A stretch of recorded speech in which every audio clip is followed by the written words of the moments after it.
പേര് പ്രീത. ഞാൻ എറണാകുളത്തു നിന്ന് വരുന്നു. ഞാൻ ശരിക്കും കല്യാണം കഴിച്ചിരിക്കുന്നത് മാർത്തോമ എവാഞ്ചലിക്കലിലേക്കാണ്. ഞാനൊരു ഹിന്ദു ആയിരുന്നു. 94 ഞങ്ങളുടെ കല്യാണം. അങ്ങനെ ഞാൻ 2008 വരെ ഹിന്ദു വിശ്വാസത്തിലും 2 രീതിയിലുമാണ് പ്രാർത്ഥിച്ചിരുന്നത്. പിന്നെ എൻ്റെ ഒരു LIC-യിൽ ഞാൻ വർക്ക് ചെയ്യുന്ന സ്ഥലത്തൊരു കുട്ടി, പ്രിയ എന്ന പേരുള്ള കുട്ടി, എന്നെ ആദ്യമായിട്ട് ഈ ചിറ്റൂരിലേക്ക് പറഞ്ഞു വിട്ട് അങ്ങനെ ഞാൻ അവിടെ തൊട്ട് പ്രാർത്ഥിക്കാൻ തുടങ്ങി. പിന്നെ മിക്കപ്പോഴും കല്ലൂർ പള്ളിയിലും ഒക്കെ പോയി പ്രാർത്ഥിക്കും, നൊവേന കൂടി. പിന്നെ ഇടയ്ക്ക് എനിക്ക് 2017 എനിക്ക് ഈ പത്രം കിട്ടിയിരുന്നു. പക്ഷേ എനിക്ക് പണ്ട് പറഞ്ഞിരുന്നെങ്കിലും ഇങ്ങോട്ട് വരാൻ സാധിച്ചിരുന്നില്ല. അപ്പം എന്തുകൊണ്ടോ ഉടമ്പടി കൃത്യമായി പാലിക്കാൻ പറ്റുമോ എന്നൊക്കെ വിചാരിച്ച്. പക്ഷേ എൻ്റെ ഓഫീസിലെ ഡ്രോയറിൽ ഞാനത് സൂക്ഷിച്ച മാതാവിൻ്റെ പത്രം വച്ചിരുന്നു. കുറേ ഇടയ്ക്ക് ജോലി തന്നെ വേണ്ടാന്ന് വിചാരിച്ചിരുന്ന സമയങ്ങളുണ്ടായിരുന്നു. അതൊക്കെ മാറി. അതൊക്കെ ഈ മാതാവ് എന്നെ സഹായിച്ചതാണെന്ന് ഇപ്പോൾ പൂർണ്ണമായും വിശ്വസിക്കുന്നു. പിന്നെ ഇവിടെ വന്ന് ആദ്യമായി ഉടമ്പടി എടുക്കുന്നത് മാർച്ച് 24, 2020 ഈ വർഷം മാർച്ച് 24-നാണ്. ഞാൻ വളരെ എനിക്ക് 2 മക്കളാണ്. 2 പേരും ചെറുപ്പം മുതലേ ഷട്ടിൽ ബാഡ്മിൻ്റൺ കളിക്കാരാണ്. അവർ ബാംഗ്ലൂരും ഹൈദരാബാദുമായിട്ടാണ് അക്കാഡമിയിലാണ് നിന്ന് വരുന്നത്. അപ്പം വീട്ടിൽ വരുമ്പോൾ തന്നെ ഒരാഴ്ച കൂടിയാൽ നിൽക്കും. അങ്ങനെ പിന്നെ അപ്പം തന്നെ ബാംഗ്ലൂർ അവരെ പറഞ്ഞു വിടും, കളിക്കേണ്ടത് അല്ലെങ്കിൽ ക്യാമ്പുള്ളതുകൊണ്ട്. പക്ഷെ അങ്ങനെ വരുമ്പം കുർബാനയ്ക്ക് കൊണ്ടുപോകും. അങ്ങനെ പിന്നെ ഞാൻ ഹിന്ദു രീതിയിൽ വളർന്നുകൊണ്ട് അവർക്ക് ഒത്തിരി വിശ്വാസമൊന്നും പകർന്നു കൊടുക്കാൻ പറ്റിയിട്ടില്ല. എന്നാൽ ഇപ്പോൾ ഒത്തിരി അതിനൊക്കെ കഴിയുന്നു. ഞായറാഴ്ചകളിൽ പള്ളി വരും. ഇവിടെ ഉള്ളപ്പോഴും ബാംഗ്ലൂർ, ഇപ്പം മൂത്ത മോൻ ഇപ്പം തിരിച്ച് നാട്ടിൽ തന്നെ വന്നു. അങ്ങനെ ചെറിയ ആൾ കിരൺ ജോർജ് ഇപ്പം ബാംഗ്ലൂരാണ്, അക്കാഡമിയിലാണ്. അവന് അടുപ്പിച്ചടുപ്പിച്ച് ടൂർണമെൻറ്റുകളാണ്. അപ്പോൾ വീട്ടിൽ വരാൻ ശനിയാഴ്ച വരും, ഞായറാഴ്ച പോകും. അങ്ങനെ വല്ലപ്പോഴേ വരാറുള്ളൂ. അങ്ങനെ കളിയിൽ അപ്പം ഏതൊരു അച്ഛനമ്മമാർക്കും അവരുടെ മക്കളെക്കുറിച്ചുള്ള ആകുലതകളുള്ള മാതിരി ഞാനും അവർക്ക് വേണ്ടി കളിയിൽ വിജയം ലഭിക്കാൻ പ്രാർത്ഥിച്ചിരുന്നു. ആദ്യമൊക്കെ അങ്ങനെ ഓർത്താണ് ഞാനിവിടെ വന്നിരുന്നത് പോലും. പക്ഷേ ഇപ്പോൾ എന്നെ ആകെ മാറ്റിമറിച്ചിരിക്കുകയാണ് ഈശോ തന്ന ഈ വലിയ അനുഗ്രഹത്തിന്, മാതാവിൻ്റെ ഈ സന്നിധിയിൽ വരാൻ എന്നെ അനുവദിച്ചതിനെ ഓർത്ത്. ഇത്രയും നാൾ വരാൻ പറ്റിയില്ലല്ലോ എന്നുള്ള ഒരു ദുഃഖം മാത്രമേ എനിക്കുള്ളൂ. അത് ഈ വർഷം നടന്നല്ലോ എന്നുള്ള വലിയൊരു കൃപ എനിക്ക് തന്നതിനെ ഓർത്ത് ഈശോന് കൊടാനുകൂടി നന്ദി പറയുന്നു. കൃപാസന അമ്മയ്ക്ക് നന്ദി പറയുന്നു. അമ്മയുടെ സാന്നിധ്യം ത്തിൻ്റെ കാര്യമാണ് ആദ്യം എനിക്ക് പറയാനുള്ളത്. കുട്ടികളുടെ കാര്യങ്ങളെക്കാളുപരി ആദ്യമൊക്കെ ഞാൻ അതിനാണ് പ്രാധാന്യം നൽകിയിരുന്നെങ്കിലും ഇപ്പം അതൊക്കെ മാറി. എൻ്റെ ഈശോ എന്നും കുർബാനയ്ക്ക് പോകാൻ, ആദ്യം ഉടമ്പടി എടുത്തപ്പം വല്ലപ്പോഴൊക്കെ പോയിരുന്നു, ഇടയ്ക്കൊക്കെ മുടങ്ങിയിരുന്നു. എന്നാൽ രണ്ടാമത് പുതുക്കിയപ്പോൾ തൊട്ട് എന്നും കുർബാനയ്ക്ക് പോവും. അങ്ങനെയായിരുന്നു. പിന്നെ അച്ഛൻ പറഞ്ഞ മാതിരി നിങ്ങൾ ഓടി നടക്കണ്ട, എല്ലായിടത്തും വേന കൂടാനോ ഒന്നും പ്രാർത്ഥിച്ചാൽ മതി എന്ന് പറഞ്ഞുകൊണ്ട് അതിൽ പിന്നെ ഞാനൊന്നും ഇവിടുത്തെ അതേപടി അനുസരിക്കുകയാണ് ചെയ്തിട്ടുള്ളത്. ഇവിടെ ആദ്യമായി എനിക്ക് ഇവിടുത്തെ ഓരോരുത്തർക്കും നന്ദി പറയുന്നു. ദൈവം എത്രയും കഷ്ടപ്പെട്ടവർ നമുക്ക് വേണ്ടി ഓരോ ദിവസവും, ഇതൊന്നുമല്ല തിരക്ക്, എന്നും ഞാൻ എല്ലാ ആഴ്ചയിലും സമയം കിട്ടുമ്പോഴൊക്കെ ഞാൻ വരാറുണ്ട്.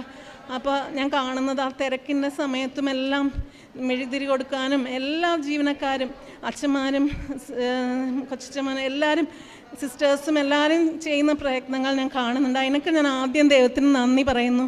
ഇങ്ങനെ ഒരു ആലയമുണ്ടായത് ദൈവമേ, അതിന് ഞാൻ ഈശോയോട് നന്ദി പറയുന്നു. പിന്നെ ഞാൻ ഇങ്ങനെ പ്രാർത്ഥിച്ചിരുന്നു ആദ്യമായിട്ട്, ഇങ്ങനെ മാതാവിനെ കാണാൻ പറ്റുന്നു എല്ലാവർക്കും എന്നൊക്കെ ഞാൻ കേട്ടിട്ടാണ് ഞാൻ ഇങ്ങനെ ഈശോയോട് മാതാവിനോട് പ്രാർത്ഥിക്കുമായിരുന്നു. എനിക്കും അങ്ങനെ ഒരു അവസരം കിട്ടിയിരുന്നെങ്കിൽ ഞാൻ പ്രാർത്ഥിച്ചിരുന്നു. അപ്പം ഇനി ജപമാല റാലി ഇതുവരെ ഞാൻ വന്നിട്ടില്ല. അപ്പം എങ്ങനെയാണെന്നറിയാൻ ഓൾഡ് ഏജ് ഹോമിലൊക്കെ പോയപ്പോൾ ഒരു കുട്ടിയെ കണ്ടു. അപ്പോൾ അവർ പറഞ്ഞു കുഴപ്പമില്ല, രാവിലെ വന്നാൽ മതി. അങ്ങനെ എന്നാലും എനിക്ക് സമാധാനമില്ലാണ്ട് ഞാൻ തലേ ദിവസം ഇവിടെ വന്ന് എല്ലാം അന്വേഷിച്ചിട്ട് പോയി. അങ്ങനെ വെളുപ്പിനെ 4 മണിക്ക് എറണാകുളത്തുനിന്ന് എനിക്ക് ഹസ്ബൻഡ് തന്നെ വണ്ടി അയച്ച് തന്ന് ഹസ്ബൻഡിൻ്റെ അമ്മ നാട്ടിൽ പോകുന്നുണ്ടായിരുന്നു. അവർ 10 മണിക്ക് പോകേണ്ടതായിരുന്നു. പക്ഷേ എനിക്ക് വേണ്ടി ദൈവം 4 മണിക്ക് തന്നെ അവരെ വിളിച്ചു, എല്ലാവരും ഒരുങ്ങി എന്നെ ഇവിടെ കൊണ്ടേ വിട്ടു. ഞാനങ്ങനെ ജപമാല റാലി പങ്കെടുത്ത് പോയി. അതിനൊക്കെ ദൈവത്തിന് വലിയ നന്ദി പറയുന്നു ഞാൻ. പിന്നെ ഉള്ളത്, സെപ്റ്റംബർ മാസത്തിൽ ഇങ്ങനെ കിച്ചണിൻ്റെ ഇതിൽ ചുമരിലൊരു നിഴൽ മാറി ഇങ്ങനെ മാതാവിൻ്റെ രൂപം തെളിഞ്ഞു. അപ്പം ഇങ്ങനെ അത് പിന്നെ എനിക്ക് ഒത്തിരി അനുഭവങ്ങളിങ്ങനെ ഉണ്ടായിക്കൊണ്ടേ ഇരിക്കുമായിരുന്നു. പിന്നെ ഈ നവംബർ ജപമാല കഴിഞ്ഞ് ഈ നവംബർ ആദ്യത്തെ ആഴ്ച തന്നെ ഞാൻ വന്ന് പത്രം മേടിക്കും. എല്ലാം ഞാൻ അന്ന് തന്നെ 5 കെട്ട് മേടിക്കുകയാണെങ്കിൽ അന്ന് തന്നെ പിറ്റേ ദിവസം തന്നെ ചെന്നിട്ട്, കലൂരിലാവുമ്പം ഹിന്ദുക്കളും കൂടുതൽ വരുന്ന സ്ഥലമാണ്. പിന്നെ ആശുപത്രിയിലൊക്കെ ആകുമ്പോൾ എല്ലാവരും കൊടുത്തിട്ടുണ്ടാവുന്നതുകൊണ്ട് അങ്ങോട്ട് പിന്നെ പോകാറുള്ളൂ. അങ്ങനെ കലൂരിൽ നിന്ന് ആദ്യം കൊടുക്കുമ്പോൾ ഇങ്ങനെ ഒരു അനുഭവം ഉണ്ടായി. പുറത്ത് നിന്ന് കൊടുക്കും, ഇവിടെ എല്ലാവരും വച്ചിട്ട് പോകണമെന്ന് പറഞ്ഞു. പക്ഷേ എന്നാലും ഞാൻ പുറത്ത് നിന്നിട്ട് ഞാൻ കൊടുത്തു. അപ്പോഴും എല്ലാവരും ഇങ്ങോട്ട് വന്ന് ചോദിച്ച് മേടിച്ച് അതെല്ലാം കൊടുക്കുമായിരുന്നു. അതിൽ ഇപ്രാവശ്യം ഞാൻ പുറത്ത് തന്നെ നിന്ന് സ്റ്റാച്യൂവിൻ്റെ മുമ്പിൽ ഒന്ന് കൊടുക്കുമ്പം കൊടുത്തുകൊണ്ടിരിക്കുമ്പോൾ 5 കെട്ട് പത്രവും അപ്പം തീർന്നു. 2 ചേച്ചിമാർ, ഞാൻ രാവിലെ കുർബാന കൂടിയതാ 5-ാം തീയതി വൈകിട്ട് കുർബാന കഴിയാറായപ്പോഴാണ് ഞാൻ ചെന്നത്. അപ്പോഴും ഞാൻ പെട്ടെന്ന് സ്വീകരിച്ചു. അപ്പോഴും എനിക്ക് വലിയ സുഗന്ധാഭിഷേകം ഉണ്ടായി. അതിന് മുമ്പും ഉണ്ടായിട്ടുണ്ട്, സുഗന്ധാഭിഷേകം ഉണ്ടായിരുന്നു. അത് കഴിഞ്ഞ് ഞാൻ നിൽക്കുമ്പം ഞാൻ പെട്ടെന്ന് ശ്രദ്ധിച്ചില്ല, പത്രം കൊടുത്തുകൊണ്ടിരിക്കുക. കുർബാന കഴിഞ്ഞു. അപ്പോഴത്തേക്ക് 2 ചേച്ചിമാർ എന്തൊക്കെയോ ഇവിടുത്തെ കാര്യങ്ങളൊക്കെ പറയാം. ഞാൻ അങ്ങനെ സാക്ഷ്യം പറഞ്ഞിട്ട് പുതുക്കിയിട്ടില്ല, അങ്ങനെയൊക്കെ ഓരോ കാര്യങ്ങൾ. അപ്പോൾ അവരുടെയൊക്കെ സംശയം തീർത്തു കൊടുത്ത് ഞാൻ അവിടെ നിൽക്കുമായിരുന്നു. പിന്നെ അവർക്ക് കിട്ടിയ അനുഭവങ്ങളൊക്കെ പറയായിരുന്നു. സാക്ഷ്യം പറഞ്ഞില്ലെങ്കിൽ കുഴപ്പമാണ്. അപ്പം ഞാൻ പറഞ്ഞു, ഇല്ല, അവിടെ പോയി പറഞ്ഞാൽ മതി ചേച്ചി. അങ്ങനെ ഓരോന്നും പത്രത്തിൻ്റെ കാര്യം, ഒരു മകൻ വന്നു, ഒരു യുവാവ് വന്നു, അവനും ഇങ്ങനെ ആത്മഹത്യ ചെയ്യാൻ പോവായിരുന്നു. അങ്ങനെ അതൊക്കെ പറഞ്ഞ് അങ്ങനെ ഷെയർ ചെയ്തുകൊണ്ട് ഇങ്ങനെ ചുറ്റും നിൽക്കുക. അവിടെ ആരൊക്കെ ഞാനൊന്നും ശ്രദ്ധിക്കുന്നില്ല. അപ്പോൾ പെട്ടെന്നൊരു ഉമ്മാച്ചിമാരി, ഞാനിവിടെ സാക്ഷ്യത്തിൽ കേട്ടു ഒരു ഉമ്മാച്ചി പ്രത്യക്ഷപ്പെട്ടത്. അപ്പം ഞാൻ ആ സാക്ഷ്യം വന്നപ്പം യൂട്യൂബിലെ എല്ലാ സാക്ഷ്യവും കേൾക്കാറുണ്ട്. ഇത് പിന്നെ കേൾക്കാമെന്ന് പറഞ്ഞ് ഞാൻ നിൽക്കുമായിരുന്നു. അപ്പോൾ പെട്ടെന്ന് ഒരു ചെറിയൊരു പടലപ്പഴം, ഇത്തിരി പഴുത്തിരുന്നു. എനിക്ക് പൊതുവേ പഴം അത്ര ഇഷ്ടമില്ലാത്തതുകൊണ്ട് ഞാൻ വേണ്ട അമ്മച്ചി എന്ന് പറഞ്ഞിട്ട് ഇങ്ങനെ പത്രം കൊടുത്തുകൊണ്ട് അങ്ങനെ ഇരിക്കുക. അപ്പോൾ പിന്നെ ഒരെണ്ണം എടുക്കും മോളെ എന്ന് പറഞ്ഞു. ഞാൻ ഒരെണ്ണം വേഗം ഞാൻ മാത്രം എടുത്തു, മറ്റേ 2 ചേച്ചിമാരൊന്നും എടുത്തില്ല. ഞാൻ വേഗം എടുത്തു. അത് കഴിഞ്ഞ് ഇങ്ങനെ ഇതിൻ്റെ കാര്യം പറഞ്ഞുകൊണ്ടിരിക്കുക. അപ്പം മാതാവ് പിന്നെ ഈശോ അമ്മ മാതാവാണെന്ന് ഞാൻ പൂർണ്ണമായും വിശ്വസിക്കും. ഞാൻ അതിന് മുമ്പ് പ്രാർത്ഥിച്ചിരുന്നു. ഇവിടെ വന്നപ്പോഴും ജപമാലയ്ക്ക് എങ്ങനെയാണെന്നൊക്കെ അന്വേഷിച്ചിട്ട് പോകുമ്പോഴും ബസ് സ്റ്റോപ്പിൽ നിന്നപ്പോൾ 2 അമ്മച്ചിമാർ എന്നോട് പറഞ്ഞു, മോളെ 4 മണിക്ക് വീട്ടിൽ നിന്ന് ഇറങ്ങിയാൽ എത്താം മോൾക്ക്, അങ്ങനെയൊക്കെ പറഞ്ഞു. പിന്നെ എറണാകുളത്തേക്കാന്ന് പറഞ്ഞു. എവിടെയാണ് വീട്, ഓഫീസ് എവിടെയാണ്, അങ്ങനെയൊക്കെ ചോദിച്ചു. അത് കഴിഞ്ഞ് ഞാൻ ബസ്സിൽ കയറാൻ നിൽക്കണവരെ അവരെ വിളിച്ചു. എറണാകുളത്തായിട്ട് ചേച്ചി ബസ് വന്നു എന്ന് പറഞ്ഞ് വിളിച്ചപ്പോഴും അവർ വന്നു എൻ്റെ അടുത്ത്. പക്ഷെ ബസ്സിൽ കയറുമ്പോൾ എല്ലാവരും കയറുന്നവരെ അറ്റത്ത് നിൽക്കുന്നുണ്ടായിരുന്നു. ഞാൻ ബസ്സിൽ കയറി നിന്ന് അവരെ 2 പേരെയും നോക്കി, അവരെ കണ്ടില്ല. അപ്പം ഞാൻ പിന്നെയും ഇത് മാതാവാണോ വന്നേ, അതെനിക്ക് പറഞ്ഞു തരണമെന്ന് ഞാൻ പ്രാർത്ഥിക്കുമായിരുന്നു. അപ്പോൾ അങ്ങനെയാണ് എനിക്ക് തോന്നുന്നു കല്ലൂർ പള്ളിയിൽ അമ്മ മാതാവ് അപ്പം ഇങ്ങനെ തട്ടൊക്കെ ഇട്ടിരിക്കണം. ഞാനൊന്നും ശ്രദ്ധിക്കുന്നില്ല. ഞാനിങ്ങനെ പത്രം കൊടുക്കാനും ഈ ഈശോയുടെ കാര്യങ്ങൾ പറയാൻ വേണ്ടി ഇങ്ങനെ ഇരിക്കുക. അപ്പം പഴം തന്നു. കുറച്ച് കഴിഞ്ഞാൽ പിന്നെ അമ്മച്ചി വന്നിട്ട് അപ്പം എൻ്റെ കയ്യിൽ പിന്നെ ആ പഴം ഇരിക്കുക. ഞാൻ വേഗം ഞാൻ കഴിക്കാത്തതുകൊണ്ട് ഇത്തിരിയും കൂടെ പഴുത്ത പഴമായിട്ട് ഞാൻ അങ്ങോട്ട് തന്നെ തിരിച്ചു കൊടുത്തു. അപ്പം ഞാൻ അത് കൊടുത്ത് ഞാൻ വിഷമിക്കുക, എനിക്കത് കഴിക്കാൻ പറ്റിയില്ലല്ലോ. പിന്നെയും തിരിച്ചു വന്നു. മോളെ അനുഗ്രഹിക്കും കേട്ടോ, മോളെ അനുഗ്രഹിക്കും. അങ്ങനെ ഇപ്പോൾ അവിടെ ഇത്രയും കൊല്ലം 93 തൊട്ട് ഞാൻ അവിടെ പോകുന്നു. ഇതുവരെ ഞാൻ അവിടെ ഒരു അമ്മച്ചിയെ കണ്ടിട്ടില്ല. ഇതുപോലെ ഒരു പച്ചയും നീല എന്ത് കളറാണെന്ന് അതുപോലെ ഒരു കളറിലാണ്. ശരിക്കും ചിരിച്ചുകൊണ്ട്, മാതാവിനെ പോലെ ചിരിച്ചുകൊണ്ടാണ് അമ്മച്ചി വന്നത്. എന്നിട്ട് പറഞ്ഞു അനുഗ്രഹിക്കുക. ആദ്യം മക്കളൊക്കെ എവിടെ, മക്കൾക്ക് കൊടുക്കുക. അപ്പം നമ്മൾ മക്കളൊന്നും ഇവിടെ ഇല്ല പറഞ്ഞു. അങ്ങനെ അമ്മച്ചി പിന്നെയും വന്നു. പിന്നെ ഞാനപ്പോൾ ആശുപത്രിയിൽ പോയിട്ടൊക്കെ തൈലം വെച്ച് പ്രാർത്ഥിച്ച് രോഗികളെയൊക്കെ കണ്ട് ക്യാൻസർ വാർഡിലൊക്കെ പോയിട്ട് വരുമായിരുന്നു. അത് കഴിഞ്ഞ് വല്ലാർപ്പാടത്തും പോയി ഒരു കെട്ട് പത്രം കൊടുത്തു. അപ്പോൾ കിട്ടിയവരൊക്കെ ആണെന്ന് വെച്ച് ഞാൻ പിന്നെ കലൂർക്ക് വരുമായിരുന്നു. അങ്ങനെ അതിന് മുമ്പ് ഞാൻ ആശുപത്രിയിൽ പോയിട്ട് ആഹാരസാധനങ്ങളൊക്കെ മേടിച്ചു കൊടുക്കുകയും രൂപ കൊടുക്കുകയൊക്കെ ചെയ്യാറുണ്ട് ആഴ്ചകളിൽ.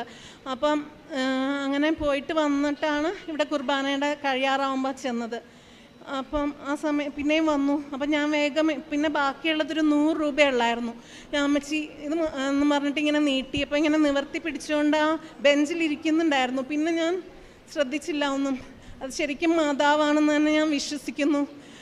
പിന്നെ എനിക്ക് സാക്ഷ്യം പറയാൻ ഞാൻ പല പ്രാവശ്യം എനിക്ക് ചെയ്യണം, വലിയ അനുഗ്രഹം കിട്ടിയിട്ട് വന്നാൽ മതി എന്നൊക്കെ പിന്നെ വിചാരിച്ചിരുന്ന സമയത്ത് ഈ കുറച്ച് ദിവസങ്ങളായിട്ട് എനിക്ക് വളരെ പ്രേരണയുണ്ടായി.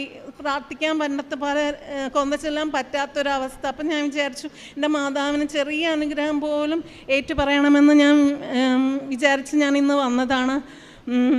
എൻ്റെ മക്കൾ പറയുകയാണെങ്കിൽ അവർ ഇൻ്റർനാഷണൽ ബാഡ്മിൻ്റൺ പ്ലെയേഴ്സാണ്. ഈയിടെ സെപ്റ്റംബർ 5 തൊട്ട് 10 വരെ ഇന്തോനേഷ്യ നടന്ന ടൂർണമെൻറ്റിൽ ഇളയ മോൻ കിരൺ ജോർജ് വിജയിച്ചു. അതിൽ ഞാനെപ്പോഴും ഇവിടെ ആദ്യം ഇവിടെ വെച്ച് ഉടമ്പടി എടുത്തപ്പോൾ തൊട്ട് അവന് വലിയ ഇമ്പ്രൂവ്മെൻ്റാണ്. അതുവരെ 1.5 കൊല്ലം അതിന് മുമ്പ് ജയിച്ചിട്ടുണ്ടെങ്കിലും 1.5 കൊല്ലമായിട്ട് അവന് ഇന്ത്യയിൽ ചിലപ്പോൾ തോക്കും, അങ്ങനെയൊക്കെ പല പ്രാവശ്യം തോക്കുമായിരുന്നു. എന്നാലും ഈ ഉടമ്പടി എടുത്തേ പിന്നെ ഭയങ്കര അവനൊരു ശക്തി, അവൻ പറയുന്നത് കോൺഫിഡൻസ് എന്നൊക്കെ പറയുന്നുണ്ട്. പക്ഷേ എൻ്റെ അമ്മ മാതാവ് കൊടുത്താന്ന് ഞാൻ പറയും. അവനെക്കൊണ്ട് ഞാൻ ഇവിടെ വന്ന് പ്രാർത്ഥിക്കാറുണ്ട്. ശനിയാഴ്ച വന്ന് ഞായറാഴ്ച ഇവിടെ വന്ന് പ്രാർത്ഥിച്ചാണ് ഈ പ്രാവശ്യം വിട്ടത്. അതിന് മുമ്പ് നന്ദി പറയാൻ വരാൻ അവന് പറ്റിയില്ല. അപ്പോൾ ഇന്തോനേഷ്യൻ ടൂർണമെൻറ്റ് ജയിച്ചപ്പോൾ എല്ലായിടത്തും പത്രങ്ങളിലും എല്ലാം ഭയങ്കര ന്യൂസായിരുന്നു. വീട്ടിൽ ആൾ വന്ന്, എൻ്റെ ഹസ്ബൻഡും ഒരു ബാഡ്മിൻ്റൺ താരം, ഞാനുമായിരുന്നു.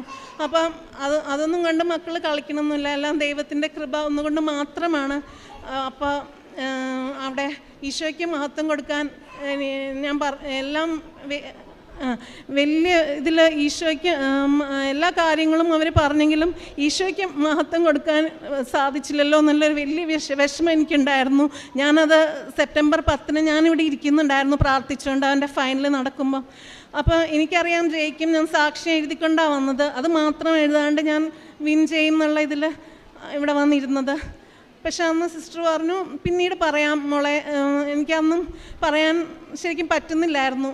അപ്പം പിന്നീട് പറയാമെന്ന് പറഞ്ഞു. അപ്പം ഞാനതനുസരിച്ച് പോയി. അന്ന് ജയിച്ചപ്പം ദൈവത്തിന് ഞാൻ പറഞ്ഞിരുന്നു, ഞാൻ ഇത് സാക്ഷ്യപ്പെടുത്തിയേക്കാമെന്ന് ഞാൻ ഈശോയ്ക്കും മാതാവിനും വാക്ക് കൊടുത്തിരുന്നു. അപ്പോൾ എനിക്ക് അന്ന് തൊട്ട് ദൈവമേ സാക്ഷ്യം പറഞ്ഞില്ലല്ലോ എന്നുള്ളൊരു വിചാരം മനസ്സിലെന്നും ഉണ്ടായിരുന്നു. അപ്പോൾ ഈയിടെ ഇങ്ങനെ പറഞ്ഞുകൊണ്ടിരുന്നുകൊണ്ട് ഞാൻ വന്നതാണ്. അതുപോലെ ഈശോയ്ക്കും മാതാവിനും ഒത്തിരി നന്ദി പറയുന്നു. പിന്നെ എൻ്റെ മോന് BCom പരീക്ഷ 4 വിഷയങ്ങളുണ്ടായിരുന്നു. അത് പാസ്സാകാൻ എഴുതാൻ അവന് അവസരം കിട്ടിയിരുന്നില്ല. അവർക്ക് ജോലിയും കിട്ടി കളിയുടെ പേരിൽ, പക്ഷേ എഴുതാൻ വരാനൊരു അവസരം കിട്ടിയിരുന്നില്ല. അപ്പം ഈ പ്രാവശ്യം ഞാൻ ഉടമ്പടിയിൽ വച്ചപ്പോൾ ആ 4 പരീക്ഷയും ഒരാഴ്ച കൊണ്ട് എഴുതുകയും പാസ്സാവുകയും ചെയ്തു.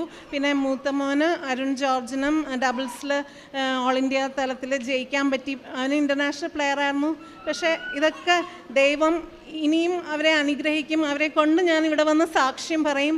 ഞാൻ അത്രയ്ക്കും മാതാവിനോട് ഈ ഉടമ്പടിയിൽ എനിക്ക് കൂടെ എൻ്റെ ജീവിതത്തിൽ വിശദീകരിക്കാൻ സാധിച്ചു. ഒത്തിരി മാതാവിന് നന്ദി പറയുന്നു. അതിന് കൊടാനുകോടി എത്ര നന്ദി പറഞ്ഞാലും മതിയാവില്ല. അന്ന് മുതൽ ഇന്ന് വരെ ഈ നിമിഷം വരെ ലഭിച്ച എല്ലാ അനുഗ്രഹങ്ങൾക്കും കൃപകൾക്കും ഞാൻ കൊടാനുകോടി നന്ദി പറയും. എന്നും ഞാൻ ഉടമ്പടിയിലായിരിക്കും. എൻ്റെ ജീവിതകാലം അത്രയും ഞാൻ വാക്ക് തരുന്നു.